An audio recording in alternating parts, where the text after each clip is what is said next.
Okay dear student, ready? आज Agarwal sir आपके साथ हैं। द हिंदू के आप बतलाएंगे द हिंदू लिटरेचर के बारे में, और सेकेंड राउंड में आपका वर्ड पावर होगा। Over to Agarwal sir. Good afternoon, students. You are most welcome in the online class of NIBM. Now, today we will discuss the editorial of the Hindu. How do we have to go through the Hindu? Let's see. ठीक है.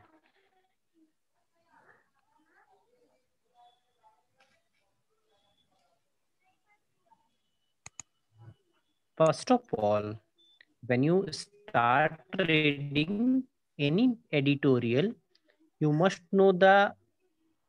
go through the word power. ठीक है.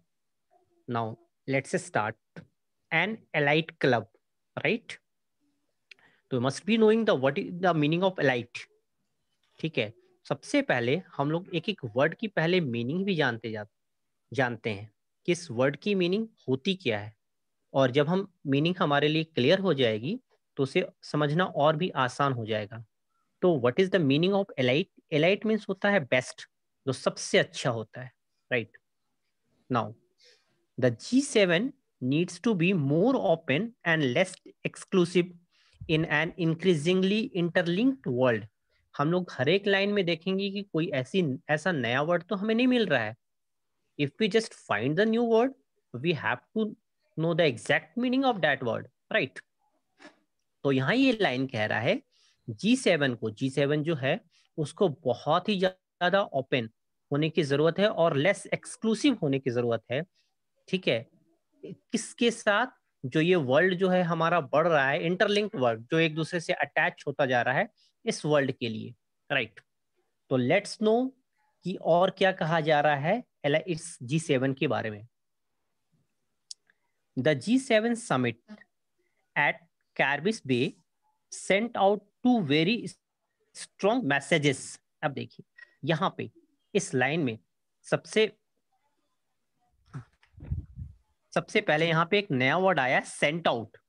तो first of all let's know the meaning of sent out. Sent out की meaning होती है, generally हम Saint का मतलब तो जानते ही हैं, लेकिन सेंट आउट का मतलब होता है जो किसी भी चीज किसी बहुत सारे जगहों पे जब मेल कर दिया जाता है तो उसे हम कहते हैं सेंट आउट, राइट? तो the G7 summit at Carbis Bay sent out two very strong messages. दो बहुत मैसेज जो है सबको भेजा गया है. वो क्या है? The first was driven by. Driven by को हम लोग यूज कर सकते हैं मोटिवेटेड के सेंस में भी. ड्रिवन बाई, ठीक है. Driven you know the meaning, driven के साथ बाई लग गया जो कि मिलके बन गया फ्रेज. ठीक है. ड्रिवन बाई मतलब मोटिवेट किया गया है, डिटरमाइंड किया गया है. The United states new president Joseph Biden and his VOW एक वर्ड आ गया. वो का मतलब होता है शपथ लेना. ठीक है. It's a noun, it's not verb. ठीक है. तो इसकी मीनिंग आप कर सकते हैं ओथ, OATH. तो इन्होंने क्या इनका वो है, क्या इनका ओथ है? That America is back to take the lead on global challenges. इनका कहने का मतलब ये है कि इस पैंडेमिक में जो अमेरिका बहुत ज्यादा पिछड़ गया था, ठीक है, अब इन्होंने ये इस चीज का डिटरमाइंड किया हुआ है कि अमेरिका जो है उस लाइन पे आ जाएगा, right? The G7 commitment to donate 1 billion corona virus vaccine to poorer countries, right? अब देखिए उसके बाद G7 का कमिटमेंट क्या है. G7 में जितने भी जो कंट्री हैं उनका कमिटमेंट ये है कि हम लोग 1 बिलियन कोरोना वायरस जो है वैक्सीन पुअरर कंट्रीज को, जो बहुत ज्यादा गरीब कंट्री है ना, उनको देंगे.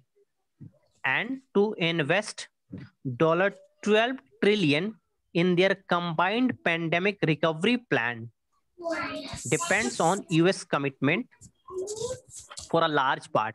ठीक है. और ये भी कहा जा रहा है कि इन देशों को $12 ट्रिलियन जो है ये लोग मदद करेंगे ताकि उनका जो नुकसान हुआ है इस पैंडेमिक में उससे वो रिकवर हो सके. उसके बाद द स्पेशल कॉम्निक, एक नया वर्ड हमारे लिए आ गया, कॉम्निक. ठीक है. कॉम्निक का मतलब होता है गवर्नमेंट नोटिस. ठीक है. On open societies for the G7 outreach and an invitation to fellow democracies India, Australia, South Korea, and South Africa are also an extension of his stated commitment to convening a democracy summit this year. और ये भी कहा जा रहा है कि ये commitment जो किया गया है, इस कमिटमेंट का ये सारे कंट्रीज इनका पार्ट है, मतलब ये सारा अपनी तरफ से सहयोग करेंगे. Even the slogan for the G7, last line में देखिए, even the slogan for the G7. तो what is the slogan for the G7? Build back better. Build back better मतलब फिर से और चीजों को और अच्छा बनाना है. was a White House term to declare America's economy and jobs recovery plan. और ये व्हाइट हाउस का जो है, व्हाइट हाउस मतलब कहने का मतलब है कि अमेरिका का ये प्लान है कि ये जो है इकोनॉमी को वापस अपनी पटरी पे लाना है और जिन लोगों का जॉब जो है खो गया है उनको वापस ऐसा करना है कि उन्हें जॉब मिल सके. द सेकेंड मैसेज, पहला मैसेज था, the second message was the consensus. एक नया वर्ड यहाँ पे आ गया, कंसेंसस. कंसेंसस का मतलब होता है अनएनिमिटी, मतलब एक आम राय amongst the 7 member countries on countering China. और एक चीज कहा जा रहा है, आप सभी को पता है कि इस पैंडेमिक में हर देश की स्थिति गड़बड़ हुई है एक्सेप्ट चाइना. ठीक है, तो यहाँ पे कहा जा रहा है कि सारे देशों में जो भी G7 के जो सदस्य हैं उनमें हम आम सहमति की जाए और चाइना को काउंटर किया जाए. The final G7 communique holds no less than 4 direct reference to China. It's negative, including criticizing Beijing for its rights record in Xinjiang and democratic freedoms in Hong Kong. Its non-market policies and practices concern over its action in the China seas and a demand for a transparent investigation into the origin of the COVID-19 virus.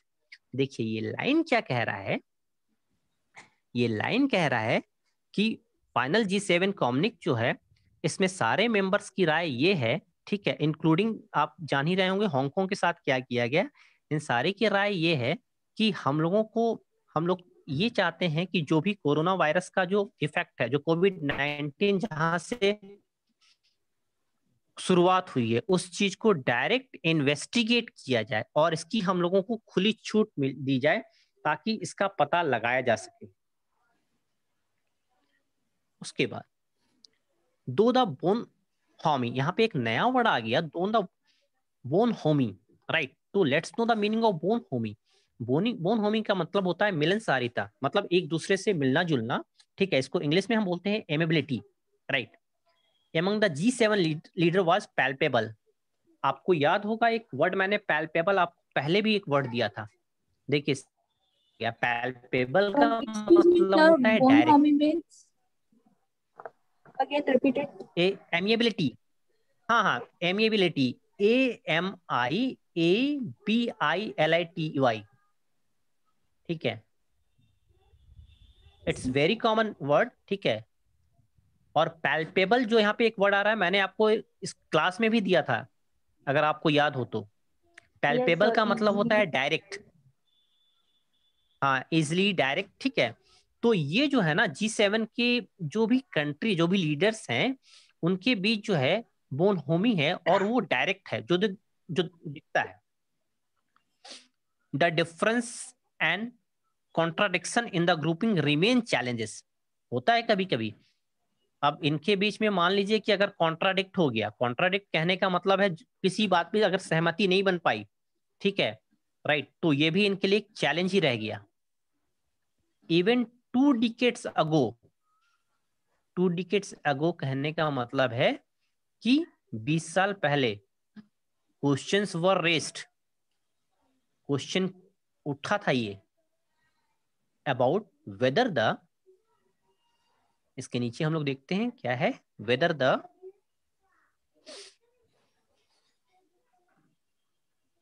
Grouping earlier the G8, पहले जो था G8 था, now it is G7, could claim its mantle as the world's richest countries ठीक है, अब यहाँ पे एक वर्ड देखिए आ रहा है मेंटल, MATLE, जिसको हम लाइबिलिटी के सेंस में भी यूज कर सकते हैं। Could claim its mantle as the world's richest country. ठीक है, मतलब जो उन्होंने क्लेम किया था कि हमारी रिस्पॉन्सिबिलिटी, हमारी लाइबिलिटी क्या है, when emerging economies China and India are not included. उस समय की बात है जब चाइना और इंडिया इसमें इंक्लूड नहीं थे। On economic issues the Europe the EU, ठीक है, यूरोपियन नेशन जो थे, is a more representative unit than the individual European G7 member countries. कहने का मतलब ये है कि इकोनॉमिक बेसिस पे जो है, इकोनॉमिक इश्यूज पे जो यूरोपियन के जो रिप्रेजेंटेटिव थे उसमें एक यूनिट, मतलब उन लोग जो थे यूरोपियन G7 मेंबर के तुलना में ज्यादा वो यूनाइटेड थे। Finally the premise of a group like the G7, यहाँ पे एक वर्ड आ रहा है प्रीमाइस। प्रीमाइस का हम यूज करते हैं जनरली एक बिल्डिंग के तौर पर। ठीक है, तो यहाँ पे कहा जा रहा है ये इसी तरह का G7 जो है ना, इसी तरह का एक स्ट्रक्चर है दैट हम an exclusive club of the haves. Haves एक फ्रेज हो गया, you might be knowing the meaning of haves. मैंने पहले भी बताया था, हैव्स का मतलब होता है रिच। ठीक है, ये जो है रिच कंट्रीज का एक ग्रुप है, और इसको दूसरे लाइन में कह सकते हैं the best versus the rest. मतलब जितने भी रेस्ट कंट्रीज है उसमें सबसे जो बेस्ट है ना वो G7 के मेंबर है। सीम्स एनाक्रोनिस्टिक, एक नया वर्ड आ रहा है यहाँ पे, एनाक्रोनिस्टिक। ठीक है, एनाक्रोनिस्टिक की मीनिंग होती है जिसमें कोई भी कहीं पे भी कोई डिमेरिट नहीं होती है। इसको हम दूसरे लैंग्वेज में कहते हैं anachronic. If you want to write the spelling of anachronic, write it down, ANACHRONIC, anachronic। मतलब इसकी मीनिंग हिंदी में भी आप नोट कर लीजिएगा, जिसमें कोई भी डिमेरिट नहीं होती है। ठीक है, तो सीम्स एनाक्रोनिस्टिक मतलब लगता है कि इसमें कहीं पे कोई भी G7 का जो बना हुआ है ना, इसमें कहीं पे कोई भी प्रॉब्लम नहीं है। सारे लोग एकदम, सारे लोग में केवल एडवांटेज ही भरा हुआ है।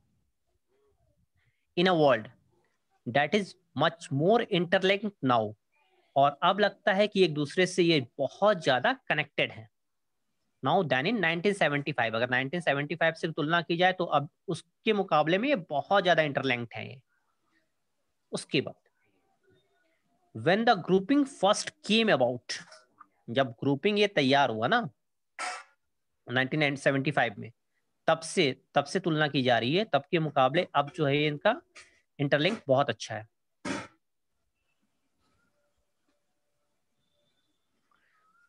India, a special guest to the G7, G8 since 2003, has also maintained its independent course, especially on political issues। अब ये कह रहा है इंडिया जो है G7 का, G8 का मेंबर कब से है? 2003 से। और हमारे देश ने इसमें सारे कुछ मेंटेन किया हुआ है। किस चीज पे? बेसिकली अगर बात की जाए तो पॉलिटिकल इश्यूज पे इन्होंने सारा कुछ मेंटेन किया हुआ है। It is significant that the G7 outreach communiques that included the guest countries। ठीक है, कॉम्निक वर्ड बार बार आ रहा है, ध्यान रखिएगा, इसका मतलब होता है गवर्नमेंट नोटिस। ठीक है, और ये एक महत्वपूर्ण चीज है, सिग्निफिकेंट, इंपॉर्टेंट। ठीक है, कि G7 जो है सारे गेस्ट कंट्रीज तक भी पहुंच रहा है। Did not make the same reference to China as the main document, and MEA officials clarified that Chinese aggression was not raised at the outreaches। कहने का मतलब ये है कि बहुत सारी चीजें ऐसी हैं, ठीक है, बहुत सारे रेफरेंस ऐसे, बहुत सारे डॉक्यूमेंट्स ऐसे हैं जो चाइना के पास नहीं गया है। ठीक है, इसका कारण भी सभी को जानते हैं। ठीक है, that Chinese aggression was not raised at the outreaches which focused on the pandemic। इस पैंडेमिक में, ठीक है, पैंडेमिक के कारण उनके पास बहुत सारी चीजें जो है ये नहीं पहुंच पाई हैं, मतलब नहीं दिया गया है सिंपली। द पैंडेमिक और the climate change and democratic freedom, right. India voiced concerns about some clause in the India voiced concern joint communique on open societies which condemned rising authorization. देखिए कह रहा है ये लाइन, यहाँ पे एक नया वर्ड आया, India voiced concern about some clause, ठीक है. कुछ चीजों के बारे में भारत ने आवाज भी उठाई है. वो कौन कौन सी चीजें हैं देखते हैं. Joint communique on open society which condemned, यहाँ पे एक नया वर्ड आ गया, कंडेम्ड. कंडेम्ड का मतलब होता है किसी भी चीज का क्रिटिसाइज करना, ठीक है. Rising authorisation, net shut down, manipulation of information. मतलब कहने का है इन्होंने कुछ चीजों की क्रिटिसाइज की है, जैसे नेट शट डाउन, मैनिपुलेशन एक वर्ड आया, मैनिपुलेशन का मैनिपुलेशन ऑफ इंफॉर्मेशन, इसका मतलब होता है किसी इंफॉर्मेशन को हैंडल, एंड राइट्स वायलेशन, मतलब वायलेशन यू नो किसी भी चीज का वायलेशन का अधिकार. Areas where the Modi government has often been criticised itself, कहा जा रहा है इन सभी चीजों के लिए मोदी गवर्नमेंट को बहुत बार क्रिटिसिज्म का भी सामना करना पड़ा है. Addressing the session on open societies, Mr. Modi said that India is a naturally to the G7 in the present. ये कह रहे हैं mister Modi said that India is a naturally एक वर्ड, naturally एक वर्ड आ गया, to the G7, right, in the present, मतलब ये पहले जैसा था उसी तरह से अब भी है. The government will be expected to walk and talk its commitment at the G7 outreach. और जहां तक पहुंच है गवर्नमेंट के साथ एक्सपेक्ट किया गया है तो सारी चीजों कमिटमेंट को अपना पूरा करें.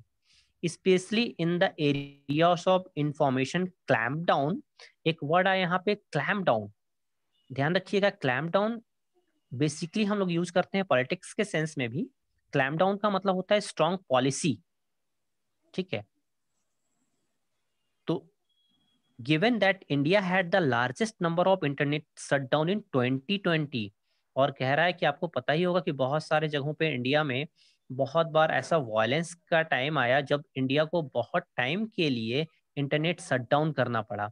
तो ये जो है इस चीज के बारे में कहा जा रहा है कि इसका सबसे बड़ा जो है इंडिया ही ऐसी कंट्री है जहां पे बहुत लंबे समय तक इंटरनेट शटडाउन रहा है, ठीक है. तो it was all about G7, right. इसमें हम लोगों ने बहुत सारा नया वर्ड भी देखा, कम से कम 10 to 15 हम लोगों को नए वर्ड्स मिले, ठीक है. और ये तो क्लियर है कि अगर हम वर्ड की मीनिंग अगर नहीं जानेंगे तो it will be difficult for us to understand the exact meaning of this editorial, ठीक है. उसके बाद देखिए, जैसे आप एडिटोरियल आपने पढ़ा, इसको समझे, और समझने के साथ साथ आपको क्या करना है ना, यहाँ से क्वेश्चन अराइज करना है. अपने आप में आपको क्वेश्चन यहाँ पे अराइज करना है. क्वेश्चन तो आप बोलिएगा क्वेश्चन हम क्यों अराइज करेंगे. एक्चुअली जब आप क्वेश्चन अराइज कीजिएगा ना तो उसमें और भी ज्यादा चीजें क्लियर होती जाएंगी, राइट. होता क्या है कि हम लोग इसको क्यों पढ़ रहे हैं, मेरा मेन पर्पस क्या है पढ़ने का, हमारी रीडिंग एबिलिटी को डेवलप करना. Haves means haves means rich होता है, RICH बेटा, रिच, ठीक है.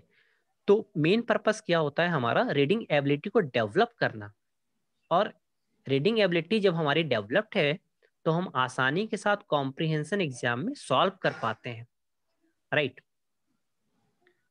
क्योंकि एग्जाम में सबसे लेंदी काम होता है पढ़ना और पढ़ के उसका जवाब देना. और एक बार हमारी रीडिंग एबिलिटी डेवलप हो गई ना तो उसको हम आसानी के साथ सॉल्व कर सकते हैं. And you can not imagine कि you can get full marks in comprehension, आपको पूरा मार्क्स मिल सकता है, ठीक है. हाँ, तो आई वाज टॉकिंग कि when you just go through it ना, और आप उसको समझ गए, उसके बाद आप इसमें से क्वेश्चन अराइज करेंगे, राइट। ये हिंदू का एडिटोरियल है, it's more important for you people, for your examination point of view, ठीक है। तो जैसे अगर आप देखते हैं, पढ़ते जाते हैं, पहले ही पैराग्राफ में आपको क्वेश्चन मिलता है, व्हाट इज द वो of the president of America, ठीक है। तो उससे चीजें और ज्यादा क्लियर होती जाएंगी। व्हाट इज द वो of the president of America, आप में से America is किसी back. ने एग्जैक्टली तो दैट आप में से किसी ने क्वेश्चन अराइज करने की कोशिश की थी, तो just anyone? No, sir. No one, okay, कोई बात नहीं। लेकिन इस चीज पे आप नेक्स्ट टाइम से आप ध्यान रखेंगे, और भी ज्यादा आपके लिए चीजें और भी आसान हो जाएंगी, ठीक है। यू कैन नॉट इमेजिन कि अगर हम खुद ब खुद क्वेश्चन करने लगे, ठीक है, तो मेरे लिए कॉम्प्रिहेंशन सॉल्व करना, यू कैन नॉट इमेजिन कि इतना आसान हो जाएगा हमारा। उसके बाद और हम क्वेश्चन इसमें अराइज कर सकते हैं, what is the commitment of G7, ठीक है। ये क्वेश्चन ऐसा है जो मतलब अगर ये पैराग्राफ आपका आ गया ना एग्जाम में, ठीक है, तो एकदम ये क्वेश्चन देना ही देना, what is the commitment of G7, एकदम रहेगा ही रहेगा ये क्वेश्चन। हम और क्वेश्चन कर सकते हैं इसमें, what is the slogan of, exactly exactly. तो यू कैन, अगर आप क्वेश्चन अराइज कर रहे हैं मतलब you are finding the answer, it is not very difficult for you people to find the answer, you can easily find the answer. What is the slogan of G7, which question was raised 2 decades ago, एक और question इसमें से निकला था, which question was raised 2 years ago, 2 decades ago, sorry, ठीक है। उसके बाद since when has India been the member of G7, तो अगर आपने मान लीजिए कि एक एडिटोरियल के पोर्शन से अगर आपने 8-10 क्वेश्चन निकाल लिया, तो आप समझ जाइए कि आप कितनी आसानी के साथ इसको सॉल्व कर सकते हैं। वर्ड तो आपने इसमें you have got I think 10 words, 10 or to 15 new words, ठीक है। अब आप पूछ सकते हैं, अब आपका कोई प्रॉब्लम, कोई डाउट है, कोई वर्ड आपको समझ में नहीं आया, कोई लाइन आपको समझ में नहीं आई, you can easily ask me. Sir naturally, हाँ, इसका एग्जैक्ट कहने का मतलब ये कि इंडिया पहले की तरह, कहने का मतलब है इंडिया के पहले की तरह आज भी तैयार है उस चीजों को, जो जिस चीज का कमिटमेंट जो किया गया है उस चीज के लिए इंडिया अभी भी तैयार है। Sir, is anachronist and perfect synonyms? हाँ, yes yes, it is the Okay. Perfect synonyms, ठीक है। That is why I have given you.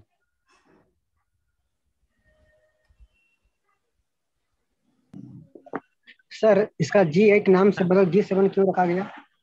एक कंट्री उसमें से हटा दिया गया होगा, आई थिंक हट गए होंगे एक कंट्री कोई, कौन सा कंट्री? ये तो नहीं दिया हो इसमें, तो ये तो इसमें नहीं दिया हुआ है, ठीक है। ये तो आप जीएस पढ़ते होंगे, मुझसे बेहतर आप जानते होंगे। हटा दिया गया था। हाँ, अब रशिया को हटा दिया गया था। हाँ, मुझसे बेहतर आप जानते होंगे।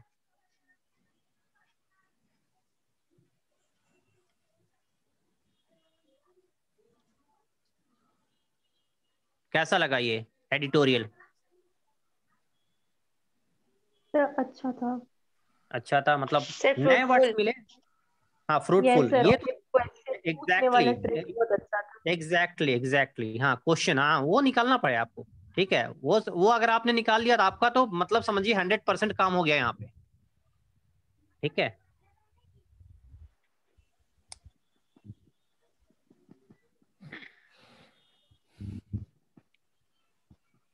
और कोई क्वेश्चन किसी? यस यस, पूछिए अग्रवाल साहब। यस, किसी को और कुछ पूछना है? नो, तो आप भी डेली का, सर तो भेज ही रहे हैं आप लोगों को, आप भी एकदम डेली एकदम हैबिट बना लीजिए कि एक पैराग्राफ मुझे पढ़ना ही पढ़ना है, और 10 क्वेश्चन निकाल लीजिए उसमें से, राइट। वर्ड पावर आपका मजबूत होगा, वो तो होगा ही होगा, दूसरी आपकी रीडिंग एबिलिटी डेवलप हो जाएगी। Sir meaning of mental is responsible और लाइबिलिटी? लाइबिलिटी, मेंटल लाइबिलिटी, हालांकि उसकी मीनिंग हर जगह पे बदलेगी, ठीक है, राइट। उसकी 4-5 मीनिंग है, Yes, sir. ठीक है, लेकिन यहाँ पे लायबिलिटी के सेंस में इसका यूज किया गया है। Okay, sir. कॉम्निक्स का कॉम्निक्स का मैंने बताया था, कॉम्निक का गवर्नमेंट नोटिस होता है, या इसको डिस्पैच भी कह सकते हैं। गवर्नमेंट नोटिस जो होता है ना, जो ऑफिशियल नोटिस होता है, उसको हम कहते हैं कॉम्निक। और ये वर्ड आपका 4-5 बार यूज किया गया है। एक बार अगर आपने मीनिंग देख ली ना उसकी, तो आप समझिए कि इसके बाद कभी आपको उसकी मीनिंग देखने की जरूरत ही नहीं पड़ेगी, क्योंकि इस पैरा से ही क्लियर हो गया आपका।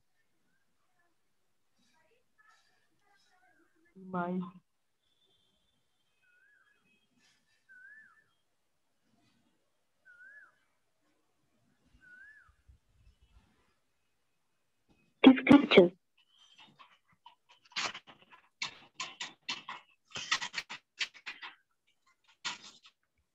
और किसी को डाउट, कुछ पूछना हो?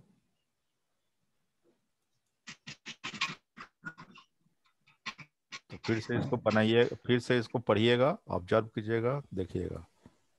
राजीव, राजीव समझ में आया कैसे इंग्लिश के पैराग्राफ को पढ़ना है, कंप्रिहेंशन को पढ़ना है? राजीव, आवाज आ रही है आपके पास? ठीक सर, आ रही। चलिए, बहुत अच्छी बात। और किसी को, एनीवन स्टूडेंट? चलिए, तब नेक्स्ट हम लोग वर्ड मीनिंग की ओर बढ़े आज। Yes sir. Aditya, Simpy, yes sir. Well, ठीक है। तो नेक्स्ट सेशन में हम लोग अभी जस्ट कनेक्ट कर लेंगे फिर से हम, ठीक है।